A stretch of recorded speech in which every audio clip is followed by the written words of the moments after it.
and I remember that day. At the end of the day, That was I hard. remember that too. You were babbling by then. No, I was. Why'd you do this movie? Well, when I was 2, I lost a rattle and it rolled away down the stairs, and I still remember, I mean, who knows what I said. I remember you got up and you shook my hand, and I was intimidated by you since I saw Alien when I was in college. So Really? Gosh, I can't imagine anyone being intimidated by I was so actors. Here we go. Mark, stand by, please. 3, 2, 1, and I've always been fascinated with actors' earliest film roles. Annie Hall, for you, was that an intimidating experience, or do you look back at that as just a real fun time?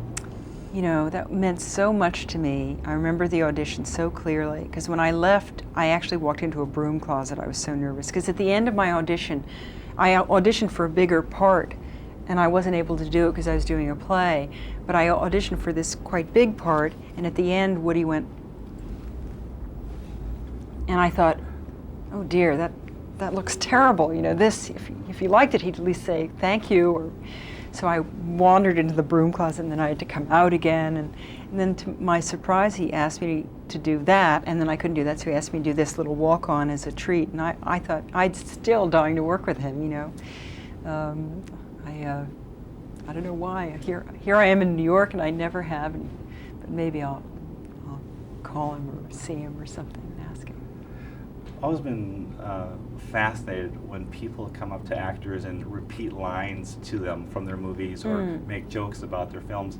How often do people come up to you and say, "Hey, Sigourney, hey"? Well,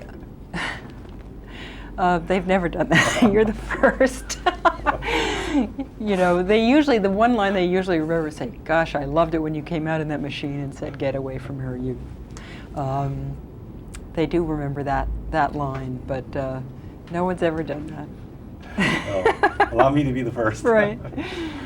Hey, Sigourney, I have a trivia question. I mean, I don't know how many people know that your mom was an actress and was in the 39 Steps, Alfred Hitchcock? And The Letter. Okay. Well, what did she tell you about working with Hitchcock? She actually said he wasn't very nice, and he would get sort of, you know, play cruel jokes on people. But I think she thought he was brilliant, of course, and she was thrilled to be in the 39 Steps. She said she just had her hair permed, and in those days you had to like hide for 3 weeks to let it relax. But Hitch called her, and so she had to go in and have her picture taken with these sort of Shirley Temple curls. But actually, we did think a lot about Hitchcock on this picture, because it's sort of a classic Hitchcock situation of there's a woman who can't leave her house, who's being terrorized, and a woman this time, which Hitchcock never did, but a brave, strong woman comes in and kind of yanks her out of this sort of self-obsession. You know, the movie actually reminded me a bit of Vertigo in a bit.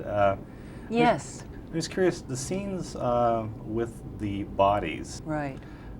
Did you feel sorry for the actors who were playing those parts of the victims?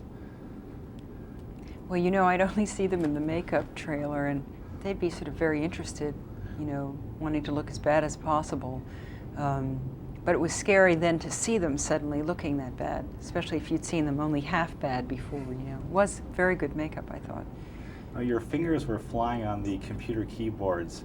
I know. In reality, just how computer literate are you? Oh, I'm an ignoramus. I really am. I can hardly get the VCR to work.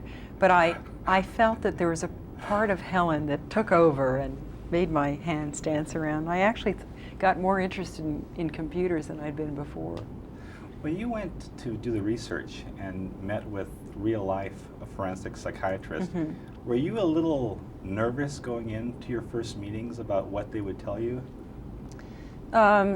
Well, I know that Billy McNamara worked with Park Dietz as well as I did, and he did hear a lot of tapes and things like that at Dietz's home. I certainly didn't want that. I mean, there are certain things you might hear that you would never forget again.